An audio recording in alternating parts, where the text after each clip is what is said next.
La Convención de Aguascalientes es un momento clave en la Revolución Mexicana.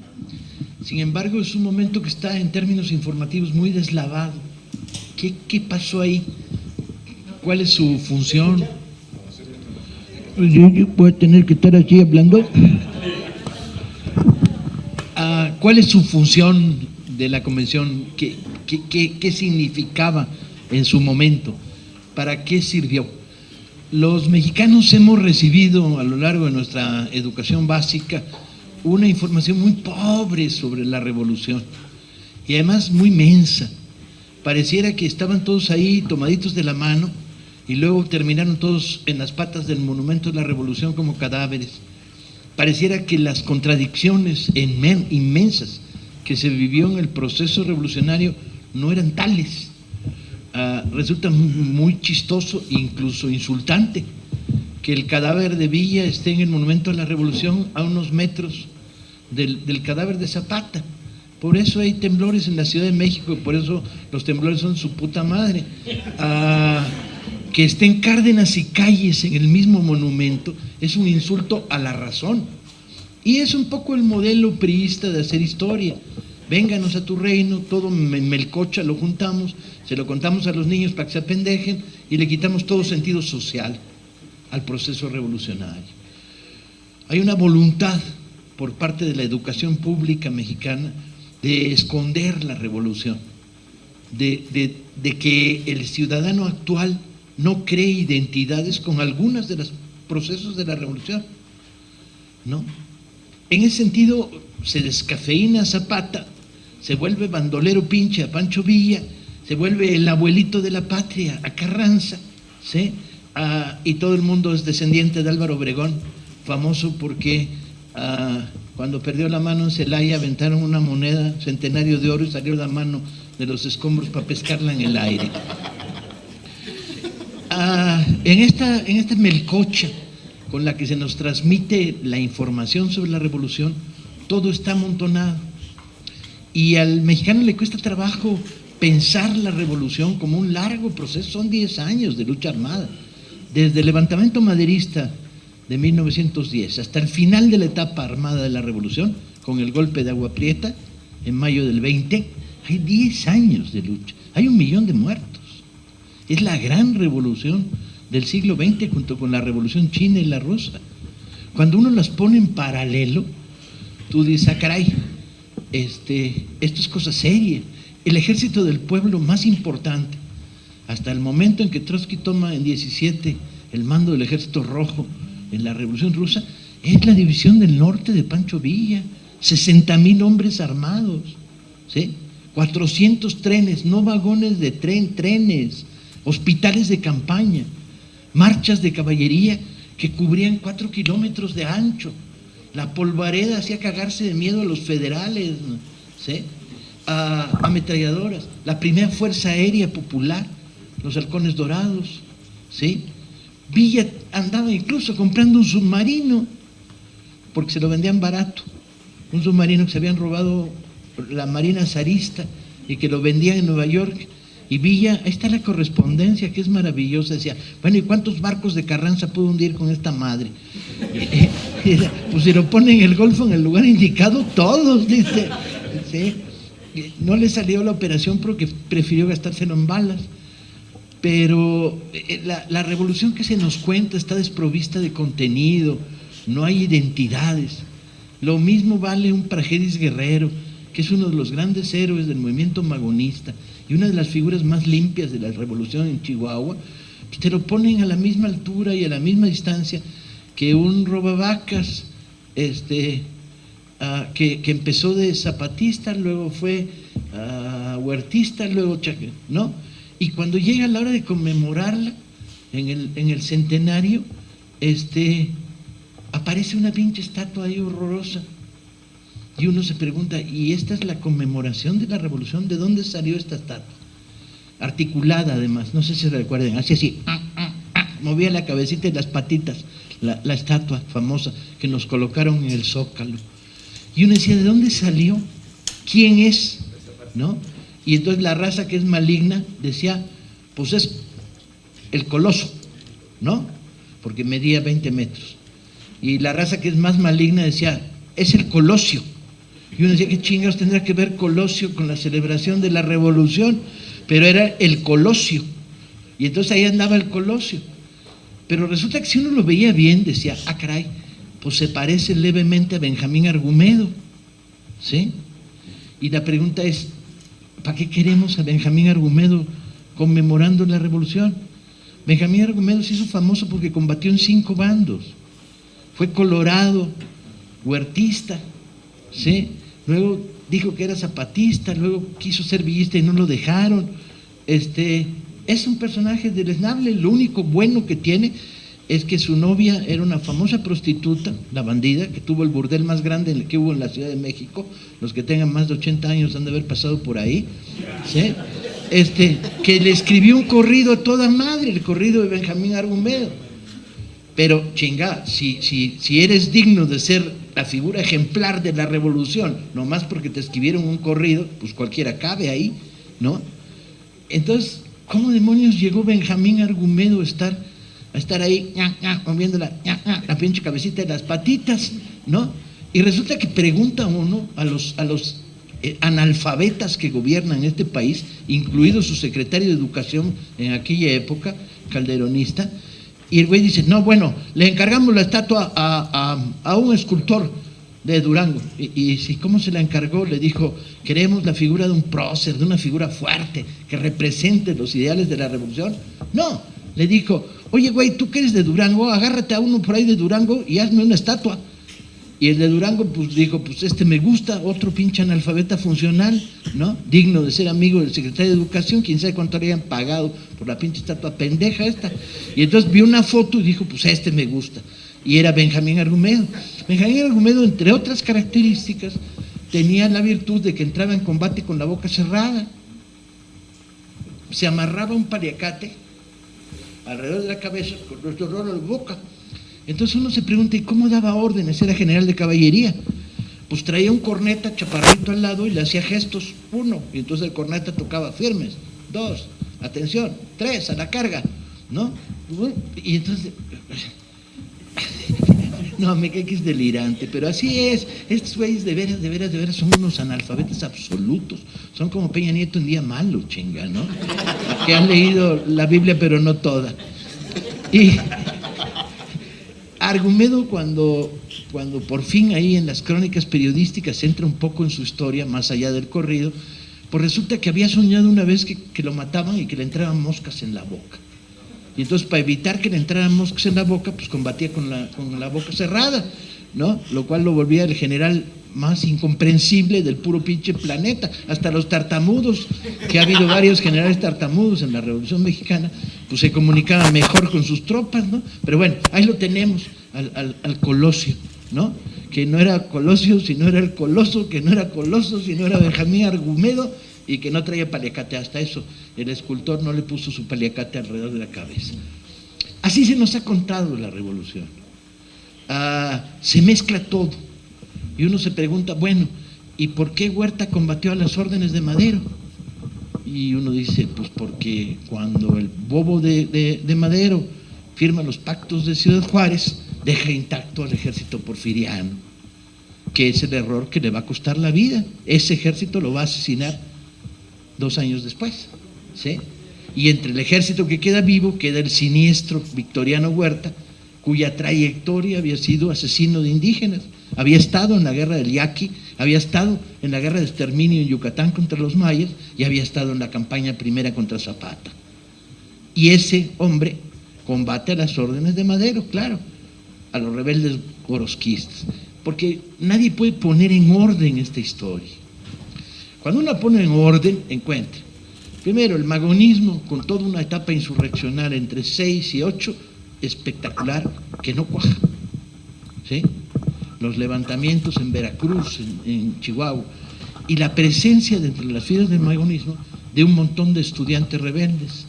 Estos estudiantes no llegan al proceso revolucionario, van a ser masacrados en los levantamientos magonistas y el magonismo va a disolverse con sus grandes dirigentes encarcelados en Estados Unidos, que le hacen favor al gobierno mexicano de mantener a Ricardo y a Enrique en la cárcel. Así la cosa, 1910, Madero.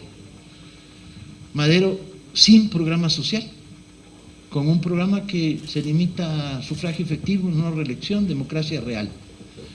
Un tipo bueno, bondadoso, valiente hasta la locura, echado para adelante, chaparrito. La prensa de la época la llamaba el presidente Pingüica y lo llamaban sus detractores el enano del Tapanco, pero sin programa social. Y sin embargo Madero, sin programa social, logra lo que no había logrado el magonismo, que es conjuntar todo el odio popular que se había generado contra la dictadura de Porfirio Díaz. Y el 20 de noviembre estalla la revolución en 200 puntos de la República, pequeños núcleos, nada importante, ningún gran contingente. Lo más grande, grupos de 30, de 40 hombres en algunas poblaciones campesinas. Y el movimiento cobra una forma campesina, porque era quizá el campesinado el que había sufrido los mayores agravios por parte de la dictadura de Porfirio. Tanto las comunidades indígenas masacradas en los últimos años del porfirismo, la resistencia ya aquí es maravillosa y la represión es un genocidio, los mayas yucatecos, ¿sí?, las comunidades veracruzanas, ¿sí?, que se habían alzado, son, junto con la vida diaria en el campo, las que generan que la primera gran movilización se dé desde el campo. ¿Qué tienes ahí en 1910? Pues tienes luchadores agraristas en la laguna, ¿sí?, que hacen un núcleo ahí de alzamiento, un maestro de escuela, Toribio, en Chihuahua, que levanta su comunidad, Carrera Torres, en San Luis Potosí, y desde luego, pues el zapatismo, que es la expresión más clara de algo bien sencillo, que es la tierra es de las comunidades y ha sido poco a poco siendo secuestrada y robada por las empresas latifundistas y por las empresas agroindustriales azucareras en Morelos. Y el zapatismo llega con sus viejas papeles, sus amates, donde dice aquí el rey de España hace 4 siglos nos dio la tierra, con su histórica demanda comunitaria y con el programa más claro y más transparente del movimiento del alzamiento campesino. El zapatismo es quizá la expresión más precisa de un mundo agrario que está hasta la madre de los latifundistas, de las tiendas de raya, de las acordadas y los rurales ejerciendo horca y cuchillo entre las comunidades, del secuestro de las adolescentes, del peaje matrimonial de las adolescentes campesinas que pasan primero por la cama del patrón, del robo descarado de cosechas, de las tranzas a la hora de pesar a los medieros, ¿sí?, de una situación insostenible y verdaderamente asfixiante que recorre lo ancho y largo de todo el país, porque el modelo porfirista implicaba un modelo de desarrollo sobre la base de la superexplotación.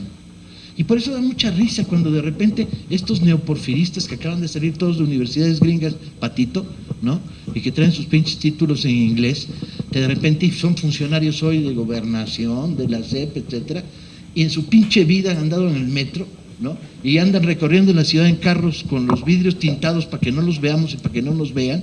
Cuando estos güeyes te dicen, bueno, pero el porfirismo representó realmente progreso, y tú dices, vas y chingas a tu madre, güey, pa' pronto, progreso.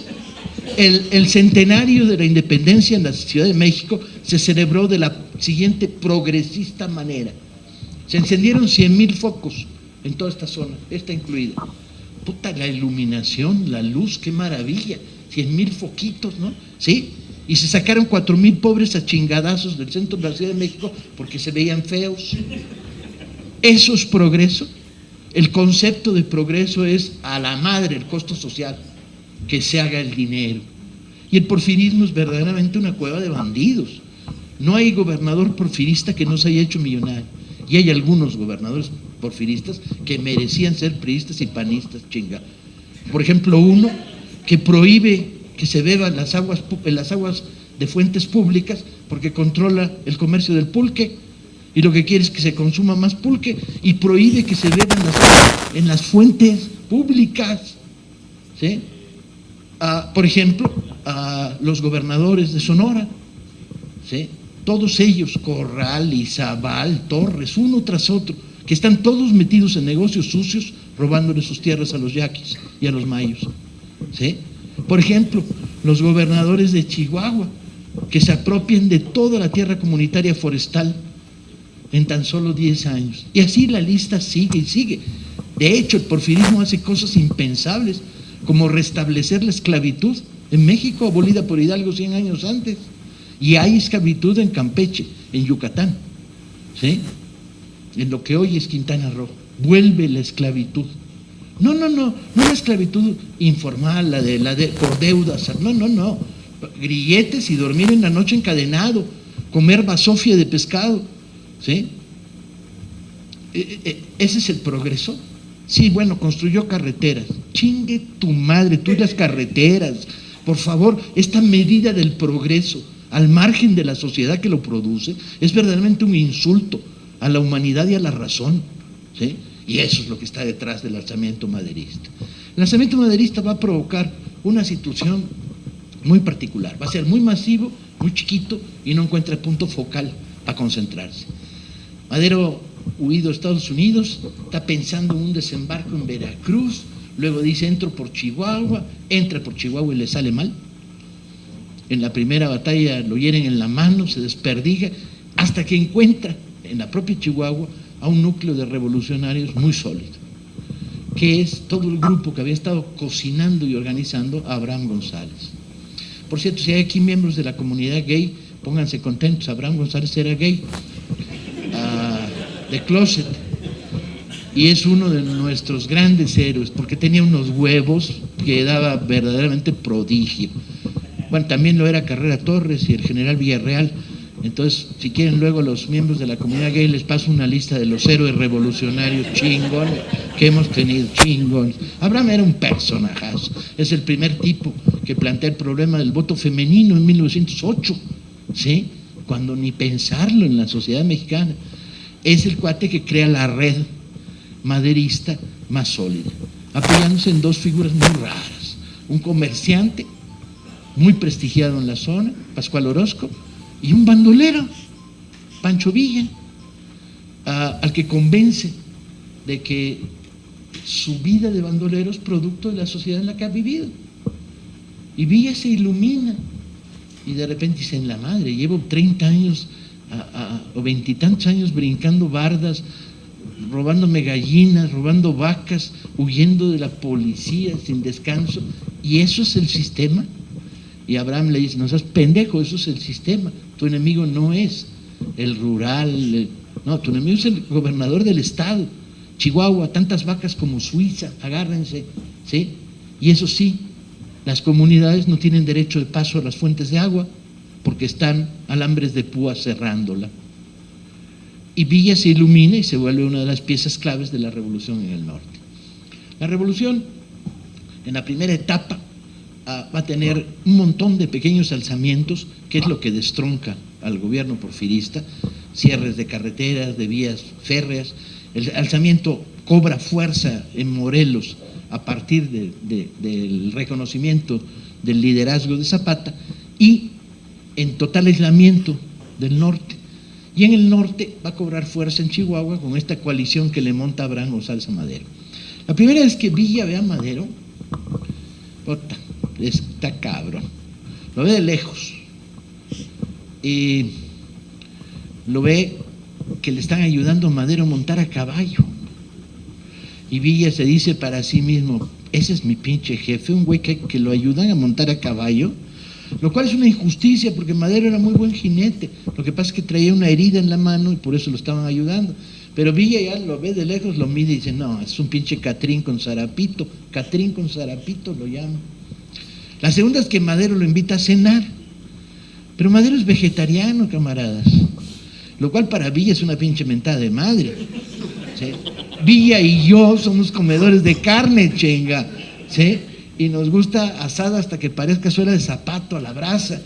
Y puta, Madero lo invita a comer unas verduritas, no mames.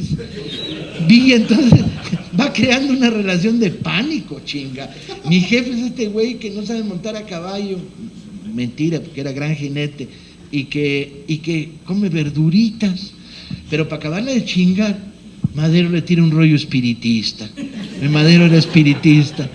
Que no, mis conversaciones con Alan Kardec, dicen, y Villa, que le tenía pánico a toda forma de religión desorganizada y organizada, ¿no? No era ateo, pero era un racionalista descreyente. Lo mira como dándole la vuelta y dice, puta, ¿en qué pinches manos caímos? Este es el jefe de la revolución. Curiosamente, al día siguiente, lo oye en San Pedro, en la placita del pueblo, echándose un mitin.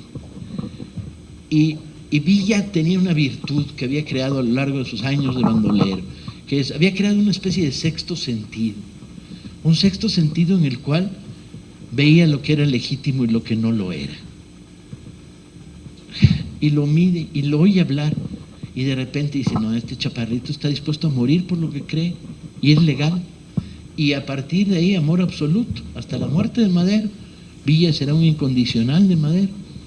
Esta habilidad del bandolero para detectar, ¿qué es la supervivencia? Si no sabes detectar la legalidad del que tienes enfrente, y si va derecho te está poniendo un 4, no duras de bandolero ni 6 meses.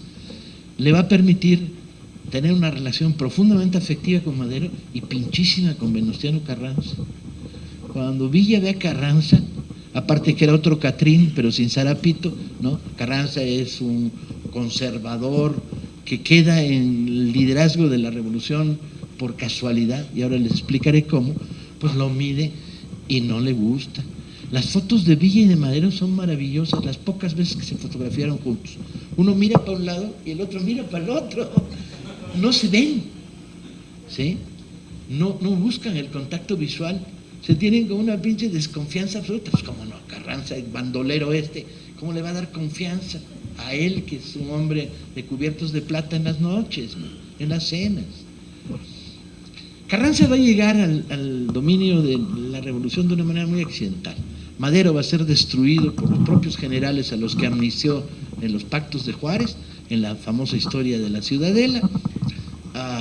Lo van a matar como un perro y a la mala, ¿sí? Y entonces se produce un momento de, bueno, ¿y quién entonces reclama la legalidad republicana?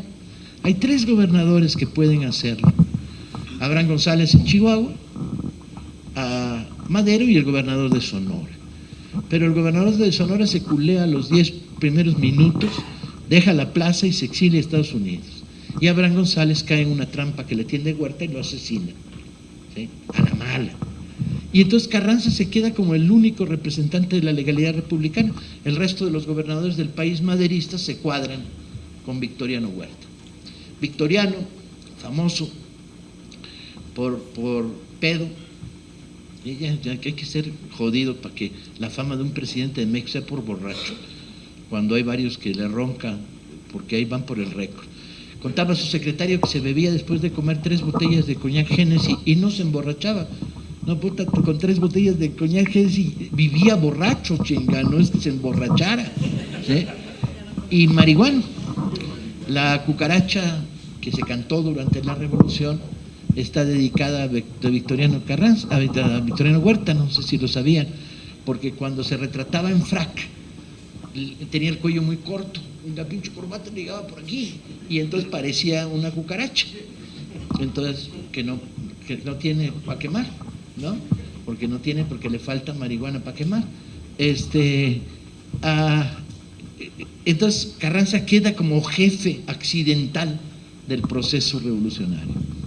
Sus relaciones con el villismo van a ser muy curiosas. Una vez Carranza le manda $1 millón a Villa para pagar las nóminas del ejército revolucionario. Se las manda con un burócrata desde Coahuila, donde tiene la base más importante del carrancismo. Y Villa recibe el paquete de billetes. El enviado le dice, ¿no los va a contar mi general? Y Villa lo mira fijamente y dice, ¿ustedes los carrancistas cuentan el dinero? ¡Ota, qué pinches atrasos!, ¿no? El dinero es para gastarlo, no para contarlo, güey. A ver, Martínez, véngase para acá, aquí tiene de a puño, lléveselo y trate de comprar armas en tal zona. A ver, Fierro, toma, ahí va otro puño, necesitamos que se modernice la Casa Redonda de Torreón. Y ahí va, aventando. Y el otro, el carrancista, está espantado, pero me va a firmar, general. Dice, Villa le firma, pues, para que el otro güey no se muera del espanto. Pero son dos maneras de entender la revolución. Villa dice, el dinero no es para contarlo, hombre, es para gastarlo, ¿sí? Y el otro dice, no, el dinero es para contarlo, pero además me lo firma mi general. No vaya a ser que digan que yo fui el que anduve repartiendo billetes como loco. La revolución avanza contra Huerta, tanto en el sur como en el norte. En el norte por 3 columnas, en el oriente la división del noreste de Pablo González, muy fiel a Carranza. En el centro la división del norte, villista, la gran maquinaria de guerra, y en el oeste la división del noroeste de Álvaro Obregón y Plutarco Elías Calles, los sonorenses, también muy fiel a Carranza. Las derrotas consecutivas del ejército huertista, y no me voy a ir en detalle, ¿no? En Torreón, en Zacatecas, y luego la derrota en Orendain que logra Obregón, desmorona el huertismo. Huerta es un general que nunca salió a palacio, y en las noches salía, y cuentan los que saben historias de Huerta, que se ponía a aullar como lobo a la luna pedísimo, recorría la Ciudad de México. Entonces, cuando oían un lobo aullar en la Ciudad de México, decían, no, hijito, no te espantes, es el presidente.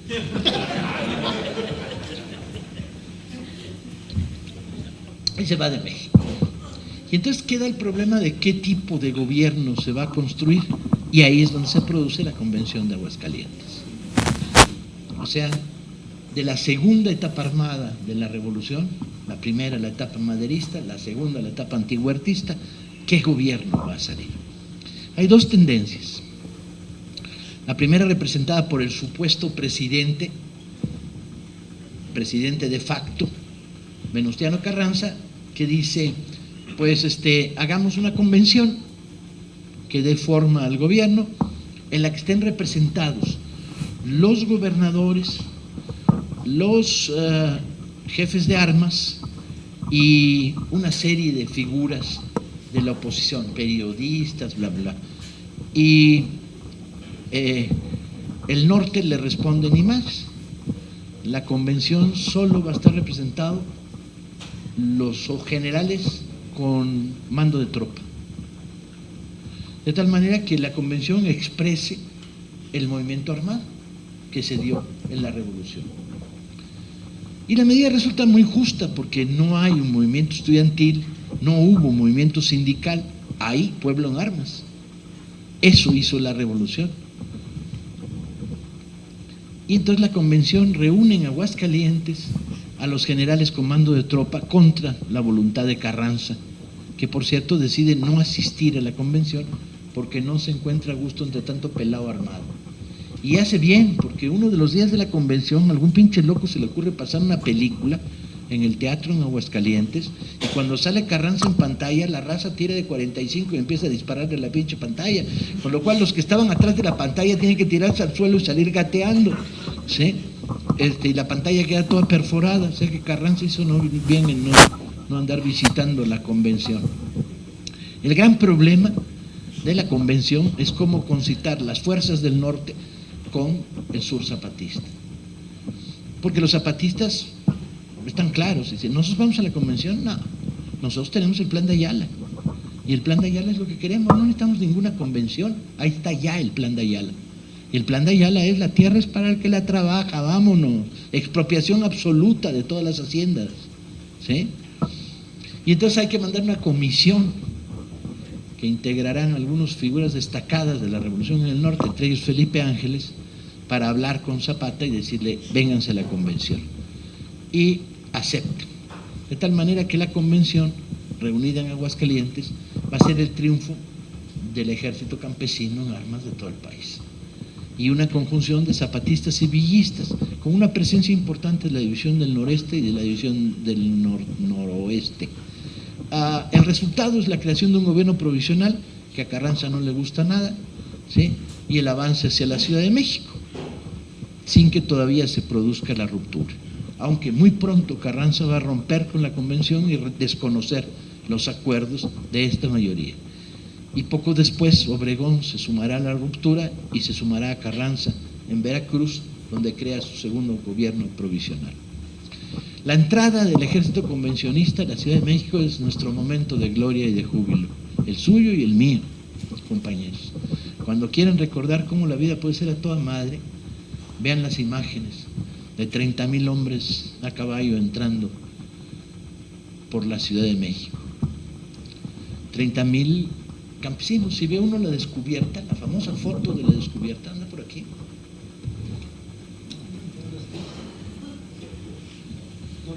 No está. Pero la recuerdan, ¿no? Todo el mundo la tiene en la cabeza. Villa y Zapata en el centro de la foto, Villa mirando con una cara de envidia culerísima el sombrero de piel de castor de Zapata. Lo ve como diciendo, y yo con este pinche quepí pendejo, quién sabe quién me regaló, man. Villa era un amante de los sombreros, usó cientos de sombreros diferentes a lo largo de su vida, pero el de Zapata no tenía madre, estaba bordado con hilo de plata y era de piel de castor gris, ¿no? Y entonces ves a Villa como diciendo, este güey que trae un sombrero de veras y yo con esta mamada en la cabeza. En el centro de la foto, a la derecha de la foto, no vista de frente, sino vista desde nuestro punto de vista, a la derecha Fierro con un caballote embridado, a la izquierda Buelnita, el más joven de los generales de las caballerías de Sinaloa, ex estudiante, echado para adelante. Está Magaña, está de la O con un parche en la cabeza porque viene herido, y hasta adelante 2 cornetas zapatistas en caballito chico, que por cierto el tema del debate entre los caballos estuvo poca madre, porque los villistas les decían a los zapatistas, pinches caballos de mierda, y los zapatistas decían, el mío come la tercera parte de lo que come el tuyo, pendejo, ¿sí? A ver si te echas la revolución en Morelos con un caballo de esa alzada que come 3 veces más que el mío, ¿no? Un interesante debate sobre el tamaño de los caballos.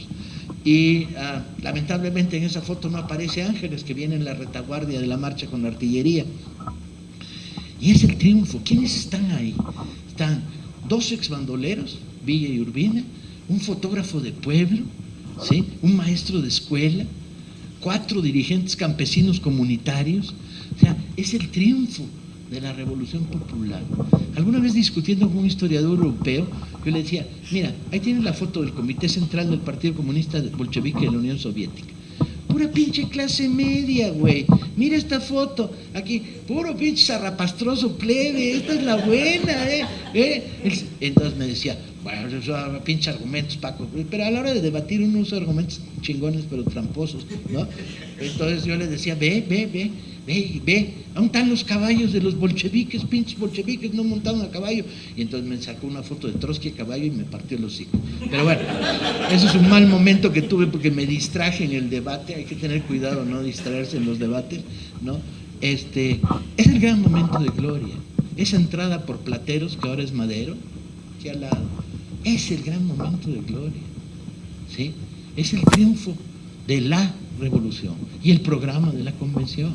El programa de la convención hace suyo el programa zapatista, la tierra es la que la trabaja, y adquiere las modalidades que cada sector de la revolución tiene. En Chihuahua no es el reparto agrario el centro, sino la construcción de comunidades autónomas de producción con régimen militar, ¿no?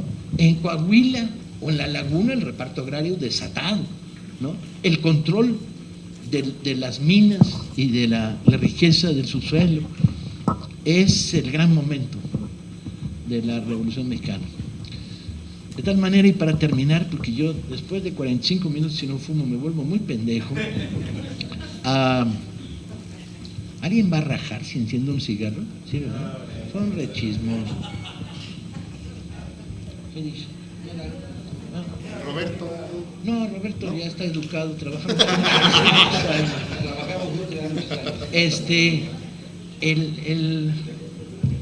Sí. Ese ejército en masa es el momento, es la identidad histórica. Ahí están ellos, pero ahí estamos nosotros. Esos son los abuelos que queremos, no los que tuvimos luego, que no resultaron tan chingones como deberían. Ese es el pasado que nos hacemos cargo de él. De tal manera, compañeros, les propongo que cuando en octubre inicien su convención, en la parte de atrás hay una foto enorme, chinga, donde se ve la entrada de Villa y de Zapata a la Ciudad de México. Muchas gracias.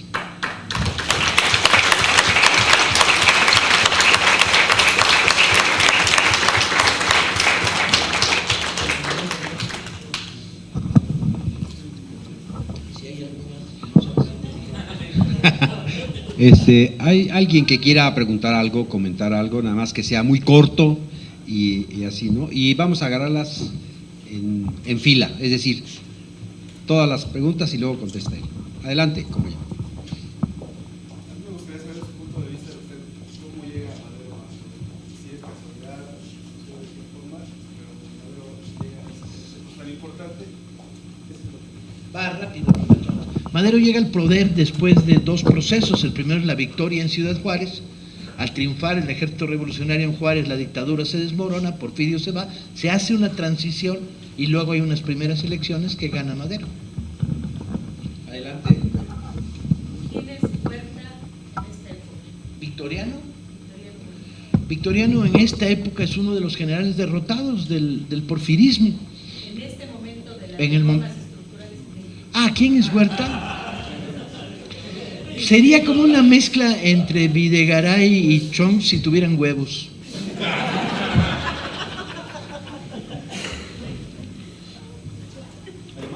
No, como soy maligno, chinga. También es culpa tuya que me pusiste la mesa, man. Adelante.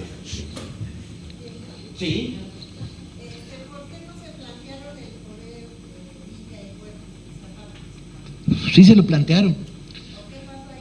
Bueno, la conversación en Xochimilco es maravillosa, está además tomada taquigráficamente gracias a Roque González Garza, que luego sería presidente.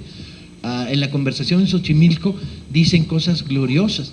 Dicen, no, a mí esa ciudad no me gusta, hablando de la Ciudad de México, ya vámonos, usted a Morelos a terminar el reparto agrario y yo me voy a Chihuahua a organizar las comunidades, ¿no? Nombramos a un licenciado que sea honesto y buena gente y él que presida, nosotros no tenemos con qué. Los dos son muy conscientes de que no son las figuras presidenciales, son caudillos populares de dimensión regional. Lo harían bien. Zapata lo haría poca madre en el primer gobierno de Morelos, ¿sí? El nacimiento de las cooperativas, la formación de la devolución comunitaria, la tecnificación, y Villa poca madre en Chihuahua, el tiempo en que fue gobernador, pero tienen autoconciencia de que no quieren el poder. Esta acusación de, no, y se sentaron en la silla, si la silla ni era la silla, Carranza se robó el sillón presidencial, se lo llevó a Veracruz, era un pinche sillón todo pendejo, de plástico, no, de cuero.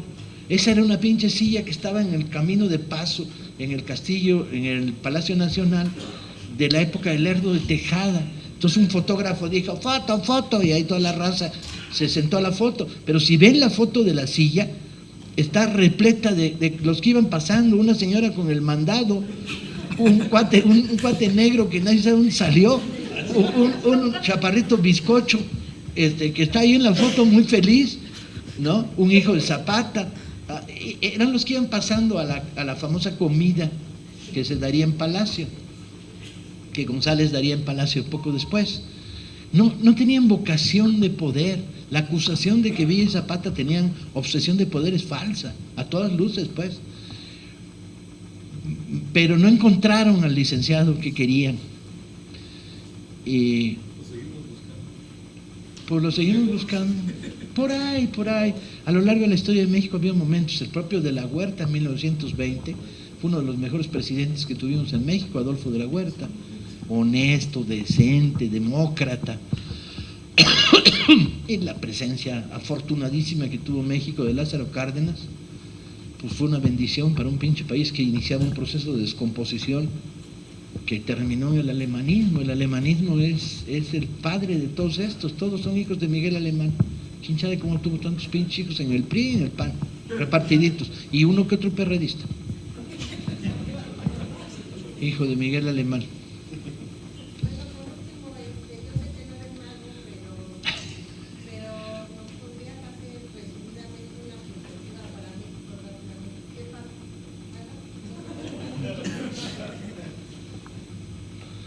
No tengo capacidad. Necesitaría una bola de cristal y con la que tenía me fui a jugar boliche y la desmadré. La capacidad de prever es muy difícil. Ahora, sin duda va a haber estallidos espontáneos, compañeros. Están echando gasolina al fuego por todos lados. Las leyes de Hacienda están convirtiendo a todos los comerciantes de este país en castigados. Eso repercute indirectamente en los precios, inevitablemente. Entonces, se vienen grandes movimientos de locatarios de mercados y de trabajadores informales. Es inevitable, ¿sí? Por otro lado, la ley de playas es un insulto para las comunidades pesqueras. Por otro lado, la ley de educación, pues es una mentada de madre a los maestros. Les valen madres la calidad de la educación, lo único que les importa es el control. La energética, no digamos, ¿sí? Afecta por todos lados a los trabajadores petroleros, a la nación al quitarle los recursos. ¿De dónde van a sacar la renta petrolera? No la van a sacar de ningún lado. Lo que están haciendo es pagando las deudas turbias de Peña Nieto en la campaña, el dinero negro con el que ganó estas elecciones. Entonces, están echando gasolina por todos lados. Se va a venir una ley agraria, pero desde luego. Lo que pasa es que la irrupción de ustedes en el movimiento los frenó, pero ahí viene. Se viene una ley de salud, cuyo objetivo es debilitar Seguro Social, ISSSTE, y dejar el Seguro Popular, que tiene menos cobertura y menos profundidad, como la gran invento del sistema. Vamos a tener una ley laboral imperante, que lo único que ha producido es, en lugar de 1,5 millones de empleos que necesitábamos, 500,000 de empleos pinches, sin aguinaldo, sin vacaciones, sin séptimo día. Ese es el empleo que se ha creado. O sea, están echándole gasolina al fuego por todos lados. Y son una bola de inconscientes. La voluntad de rapiña del gobierno Peña Nieto es tan grande que son una bola de inconscientes. Entonces yo preveo estallidos espontáneos por aquí y por allá. El gran problema es que tenemos que construir desde la izquierda progresista un frente único, no contra una parte de la reforma, contra todas las reformas, ¿sí? Y a la larga tirarlos. Y el único camino para tirarlos, compañeros, es una mezcla de procesos electorales mezclados con huelgas generales y moratoria de pago de impuestos. Y vamos a tener que articular todo en una sola propuesta para lograr el poder y la fuerza capaz de tirarlos. Y ya para especular, ahora sí me solté el pelo, ¿eh? Sí, bueno, ahorita acabas de comentar que es una ley para el campo, no precisamente una ley para el campo. Uno de los grandes logros de la revolución fue que los ideales zapatistas del reparto de tierras se plasmaran en la Constitución. El 27 constitucional, de alguna manera, recoge el espíritu de los ideales zapatistas del reparto de la tierra, que se ha venido modificando en los últimos años. Pero en estos proyectos de reformas que se han venido impulsando últimamente, está de nuevo el planteamiento que el gobierno hace para regresarle el monopolio de las tierras a unos cuantos. De ser propiedad social, le quieren quitar los candados que se establecieron en la ley para que la adopción del dominio pleno sea sencillo y los campesinos muertos de hambre en 3 pesos vendan las tierras a quien pueda comprarse, que ya sabemos todo. De alguna manera tú ya comentaste que esto va probablemente, ya lo comentamos nosotros, va a generar resistencia, pero también desafortunadamente algunos levantamientos en algunas situaciones. Tú como escritor, como analista, ¿qué opinión tienes respecto a lo que debemos hacer hoy y de qué manera podemos convocar a los otros sectores a que, como tú dices, no solamente cada quien defienda su parcela, sino que de manera conjunta logremos defendernos sobre las agresiones que de distintos lados nos vienen por parte del gobierno. Yo aplicaría un problema de lógica simple. Por abajo todo el mundo lo entiende. El llamado a la unidad no hay lugar donde no lo entiendan y donde no lo pidan, chinga. Sin embargo, esta unidad no se produce porque el gran fenómeno de los años 60, 70, 80 fue la fragmentación. Nos partimos en 300 organizaciones. Hay lugares donde hay organizaciones en esta cuadra y en la cuadra al lado hay otra. Y tú dices, ¿cuáles son sus diferencias, compañeros? ¿Diferencias? Pues no. Entonces no mamen. Digo, ¿cuáles son sus diferencias profundas? Pero además, enfrentados a un enemigo con esta voracidad, con esta agresividad, porque mira que es agresiva la ofensiva, empieza en diciembre, antes de que Peña Nieto tome el poder con la ley laboral, ¿sí? Y hasta el día de hoy, una tras otra, tras otra, tras otra, con un nivel de virulencia y de agresividad que empieza a sentirse en la vida diaria. Yo pregunto, ¿cómo es posible que haya un cínico que diga que los precios van a bajar cuando una de las muchas agresiones es las leyes impositivas sobre el comercio, sobre el pequeño comerciante? ¿Qué chingas va a hacer el pequeño comerciante si le meten un 31% de impuestos, hombre? Pues va a aumentar los precios, no tiene de otra. Su margen de ganancia se lo comieron. Entonces, ¿con qué cara? El aumento sistemático de la gasolina, pues repercute evidentemente en el aumento de los precios. ¿Quién va a controlar a la agroindustria capitalista? ¿De dónde acá tú dices, no, las latas de frijol a 15, no las puedes subir a 16, ¿sí? El capitalismo se rige por la lógica despiadada de la máxima ganancia. No hay un solo freno al neoliberalismo piñata que tenemos en México, porque además es un neoliberalismo muy a la mexicana, está íntimamente ligado en todos lados a fenómenos de corrupción, ¿no? Todos lados está mezclada la corrupción con el proyecto neoliberal. Y entonces, bueno, pues es una fábrica de millonarios corruptos y de agresión al pueblo. En esa medida, yo tengo la impresión de que, en buena lógica, el problema de la unidad está sobre la mesa y todos lo tenemos. ¿Cómo procesarlo? Pues yo creo que ustedes están haciendo un trabajo de procesamiento, está toda madre, ¿no? El haber logrado conjuntar tantas organizaciones campesinas, pues es sano. Pero el problema es ahora decirles, óiganme cabrones, la próxima vez que nos sentemos con gobernación, nada de, yo tengo algunos pequeños problemas que quiero resolver, y el güey de gobernación te manda un cuarto. Como fragmenten al movimiento por la vía de separarlos, ¿sí? Y negociar en lo oscuro o en lo claro, tampoco necesariamente en lo oscuro, le quitan su poder. La fuerza la tienen negociando todos juntos, con programa común. La debilidad es que te fragmentan, porque además te meten en la lógica de situaciones interminables que se han vivido en el movimiento obrero, huelgas de desgaste de años, ¿sí? Y sí estamos dispuestos a negociar ¿qué? La ley es una broma en este país, hombre.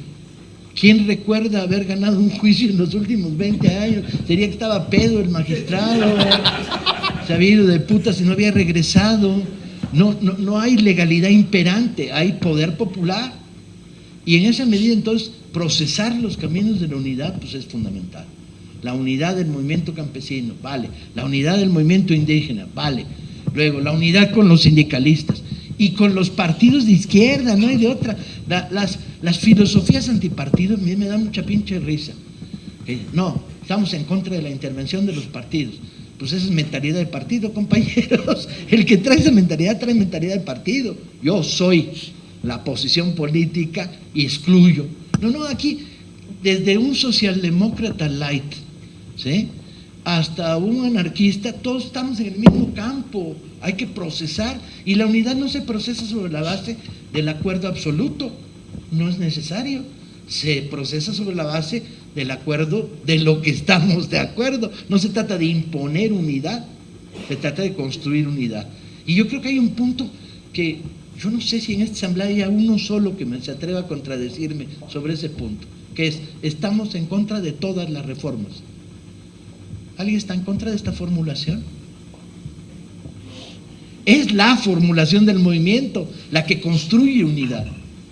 Porque si empezamos a decir, no, nosotros estamos en contra del proceso de una nueva ley campesina y estamos en contra de la energética, porque la energética nos va a dar unos putazos de rebote encabronados, y no hablamos de la educativa, dejamos a los maestros fuera, y sin embargo el campo va a resistir y va a enfrentar los efectos de la reforma educativa. ¿Cómo? Bueno, pues una de las primeras medidas de estos cabrones es destruir las normales rurales, que fueron el elemento esencial del proyecto de educación socialista campesina cardenista. El que las comunidades pudieran mandar a sus hijos a escuelas normales, que volvían como maestros a las comunidades y se creaba un nexo de continuidad y de solidez irrompible. Si te destruyen a las normales rurales, te madrean la educación en el campo a niveles incomprensibles. Pero además, ¿quién chingado está dando clases en el campo? Están dándolas los compañeros de la CENTE, ¿sí? No los marcianos, ¿sí? Entonces, se trata de construir la unidad sobre la base de lo que todos estamos de acuerdo, y cuantos más estén de acuerdo, mejor todavía, y procesarla lentamente, porque hay muchos pinches resabios. No, ese güey que no se ríe, que ver. Cuando yo entro a un cuarto siempre me hago la misma pregunta. La pregunta no es en qué me diferencio, en qué estoy en contra, no, la pregunta es en qué estamos de acuerdo. Y esta pregunta tenemos que hacernosla urgentemente, ¿en qué estamos de acuerdo? Y actuar en consecuencia, compañeros. A ver, estarían... Por último, quisiera ver, estarían los dos compañeros, pero también yo quisiera a Paco presentarle, aquí hay dirigentes nacionales de las organizaciones campesinas, que tenemos diferentes procesos en diferentes estados y abarcamos la mayor parte del país. Entonces, es muy importante la plática que tú estás desarrollando aquí, porque nos llevamos diferentes puntos de vista. De tal manera que quisiera yo presentarte a los representantes de las organizaciones rápidamente. Entonces, quisiera que primero tu pregunta, luego el compañero también de Francisco Villa pregunta, y tenía otra pregunta al compañero. Vamos a juntar las tres preguntas, se contesta y presentamos a las organizaciones, nada más que se presenten ellas mismas, ¿no? Adelante, compañero. Bueno, yo voy a retomar un poco el origen de la plática, porque me interesa mucho el proceso revolucionario, que de hecho he tratado de leer algo de eso. Dos preguntas que quiero hacer. Una, obviamente la convención fue un parteaguas, ¿no? Porque definió este país, pues, cuando pierde la convención, pues obviamente se define el rumbo de este país. Yo sé que es muy complicado, pero ¿qué piensas tú? ¿Qué hubiera pasado si la convención hubiera ganado a Carranza? En tu libro, en el de Villa, obviamente Ángeles le dice a Villa que no es correcto pelear en el Bajío, que se van muy lejos de las armas, de todos los pertrechos que tenían que tener. ¿Qué hubiese pasado o dónde piensas tú que hubiese sido un lugar estratégico para que se hubiera logrado esa gran batalla, que también fue un parteaguas ahí para la revolución? Y la última, el libro que escribes de Villa es muy interesante. ¿Por qué no escribes uno de Zapata, que también es algo muy importante? Porque me tomó 4 años escribir el Villa y ya no tengo 4 años más para escribir el Zapata, que lo escriba otro, chinga, ¿no? Yo creo que el triunfo de la convención, si no se hubiera producido la ruptura interna y hubieran derrotado a Carranza, que era relativamente sencillo, y a los obregonistas, si no se hubieran dividido y Villa se hubiera ido al norte y Zapata hubiera seguido la campaña de Puebla, necesitaba a alguien que la galvanizara. Yo creo que el gran presidente que hubiéramos tenido hubiera sido Felipe Ángeles. Era además el único al que le tenían confianza Villa y Zapata, los dos. Y quizá hubiera sido el constructor de un gobierno democrático, agrarista, profundamente agrarista, en 1916. Pero eso ya es especulación. Quiero hacer 2 preguntas. La primera es, ya que estamos abriendo más el tema, la opinión sobre las autodefensas y la policía Wow. no queremos meter de repente en este tipo de proceso, porque sentimos o sienten algunos que les hace daño, o les afecta, o les quema tantito. Cuando es un proceso producto precisamente de una historia, las policías comunitarias, después las autodefensas, que tuvieron esa disposición, ese valor para poder atender el tema de esa forma necesaria también en este proceso. Créase o no, pero bueno, ahí está la realidad. ¿Y qué estamos haciendo con respecto a todos esos presos políticos que existen, que no los metemos en este tipo de mesas? Ya no está la prensa ahorita, compañeros. Yo quería tocar ese tema y no nos permitieron. Pero sin embargo, es importante, creo yo, en un proceso de unidad que vamos a tocar esos temas. Si no, entonces no somos de veras completamente en el proceso y proyecto que estamos planteando de unidad nacional. El campo es de todos, pero de repente los escenarios no, son nada más de unos cuantos. Sí. Pues creo que es importante que esos temas que nadie quiere tocar, el campo, nosotros como organización, como Frente Popular, que se cuida México, siglo XXI, como Frente Indígena y Campesino de México, lo queremos plantear, que se meta, compañeros, si en el tema del centenario de Aguascalientes, de la Convención de Aguascalientes de 1914, ese tema lo metemos como un punto, defendámoslo, no solamente como un tema ahí a comentar de pasada, sino como un tema a tratar y a atender, tanto como las reformas estructurales. Estoy de acuerdo con usted absolutamente, absolutamente. Las autodefensas, las policías comunitarias han sido la expresión de un pueblo que se vio desamparado frente a la ausencia de ley y orden y la presencia del narco. Ante una policía que no solo no servía, sino que estaba aliada de los narcos en la mayoría de los casos. Un ejército que a veces servía y a veces no. Una marina que a veces servía y a veces no. La indefensión de los ciudadanos los obligó a construir formas de autodefensa para el manejo de la ley y el orden en la vida cotidiana. Que algunas no son todo lo puras que debían ser, me vale madres. ¿A poco las organizaciones campesinas aquí representadas todas son puras? ¿No?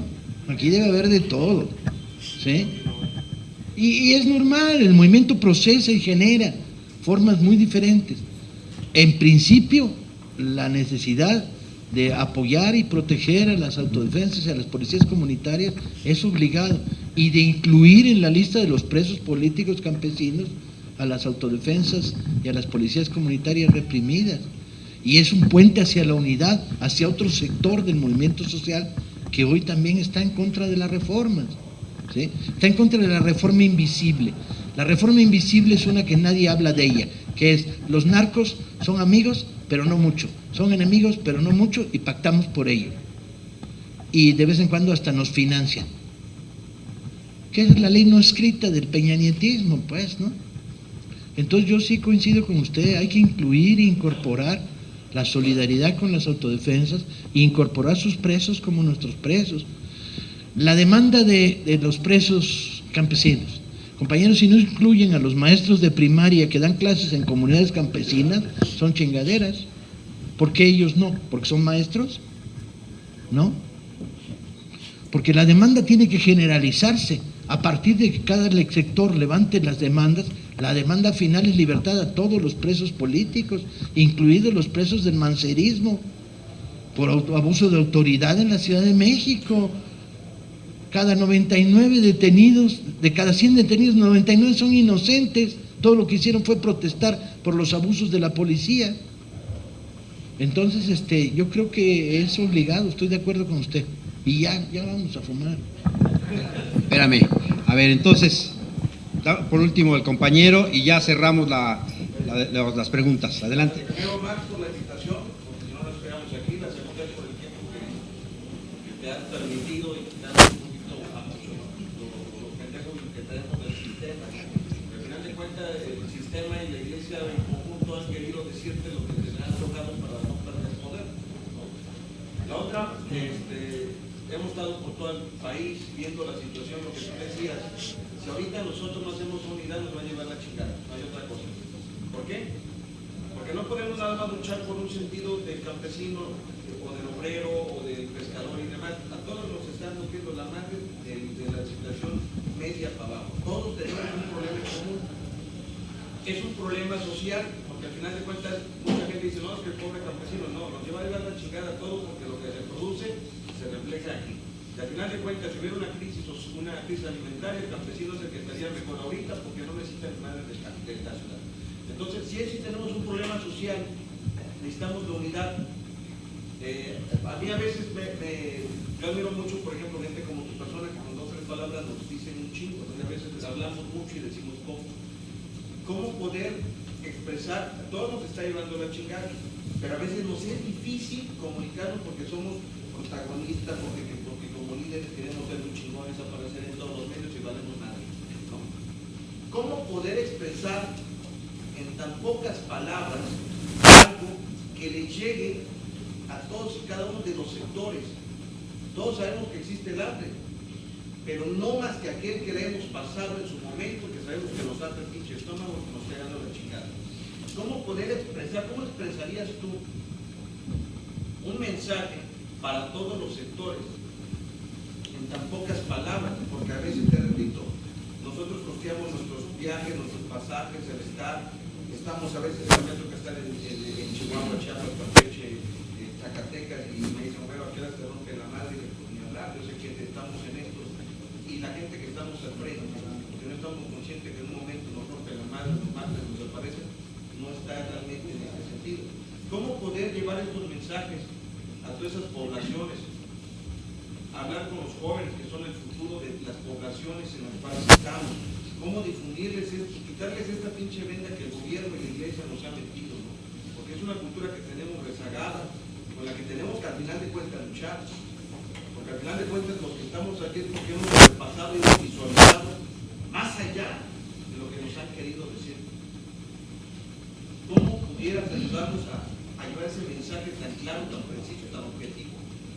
Y tener esa unidad, esa integración, como tú dices, es de todo. Yo creo que esto hay que procesarlo y que hay que procesarlo lentamente, porque si hacemos un proyecto de unidad muy formal y desde arriba, lo mismo duramos en armarla que en que se nos descomponga. Entonces yo creo que procesarlo significa, por arriba, conjuntar a todas las organizaciones campesinas posibles bajo la idea de en qué estamos de acuerdo, actuemos. Por abajo, a nivel local, ir construyendo frentes unitarios de lucha contra la reforma, ¿sí? Y a nivel medio, ir creando comisiones de enlace que vayan platicando con los compañeros de Morena, con los del PRD de Durango, con los electricistas de Necaxa, creando las condiciones para un proyecto unitario contra las reformas a mediano plazo. Además, esto tiene una virtud, que es, no estamos tratando de educar a la base para imponerle. Esta voluntad de unidad viene de abajo, porque cualquier militante con 2 dedos de frente siente la impotencia de estar aislado y de estar dando luchas en aislamiento. En ese sentido, entonces, el mensaje unitario funcionará por todos lados. Hoy es mucho más lo que nos une que lo que nos separa que en otras épocas de la izquierda mexicana. En otras épocas de la izquierda mexicana los grandes debates separaban enormemente. Hoy, como estamos en una lucha de carácter defensivo, es mucho más fácil procesar el movimiento unitario.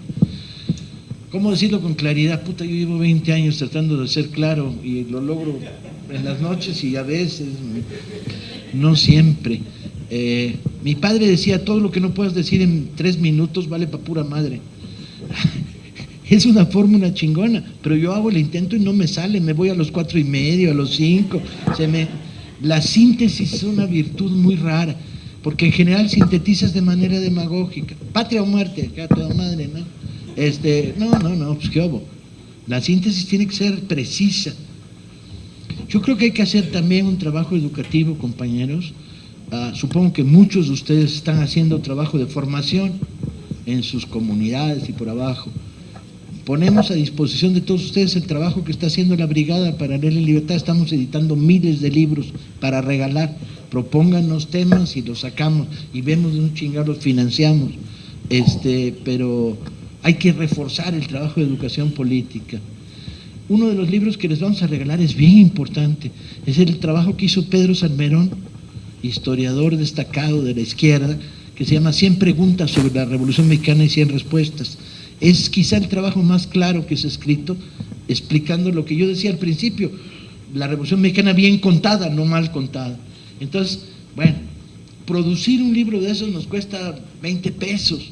Hasta ahora hemos logrado financiarlos por las vías más raras, pero donde metan diente a un financiamiento o hay una partida de dinero para educación, saquen la lana y empezamos a producir en la medida de lo posible, o vemos la posibilidad de crear red. La ventaja de un libro es que llega a un lugar, alguien lo lee y rola. Y un libro puede hacer estragos en términos de destruir ideología chafa, de matar neuronas averiadas, en la medida en que va circulando. ¿Y por qué lo digo? Pues porque lo sabemos, yo lo viví. ¿De dónde creen que vengo? Vengo de leer los libros correctos en la época correcta de mi vida, ¿no? De que me estimularon, me animaron, me inquietaron, me educaron. Entonces la cultura del libro es una cultura muy importante, y en el movimiento campesino, de las condiciones de aislamiento, más todavía. Ahí hay que combatir contra el monopolio de la televisión, que es lo único que es nacional, ¿no? Y ya. Bueno, por último, compañeros, quisiera una persona nada más por organización, se vayan presentando para que Paco los vaya conociendo. Vamos a programar otras conferencias en los estados incluso, y donde Paco va a ir, y otros escritores. Compañeros, desde allá, organizaciones, nombre y organización. Ok, la histórica. ¿Otra organización por ahí?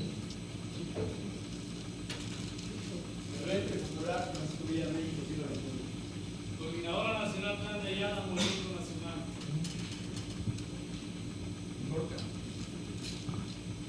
Consejo Nacional de Sociedad de Unidades con Campesinos y Colonos. Okay.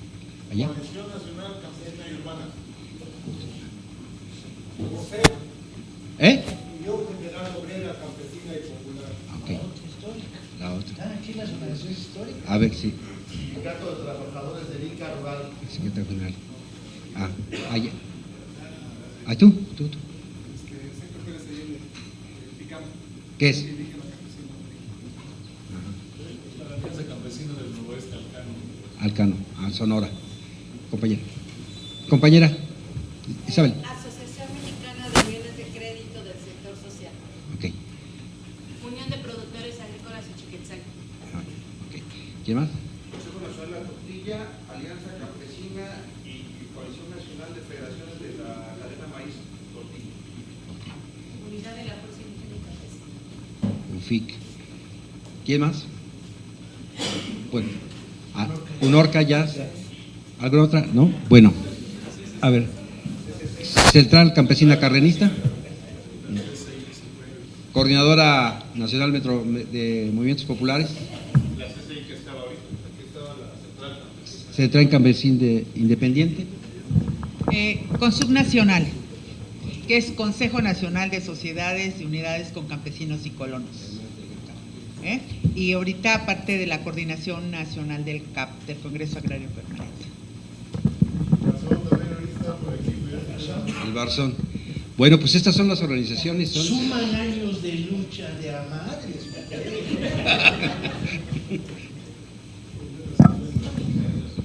Y de cárcel, y de represión, y de movilización. No, mis respetos.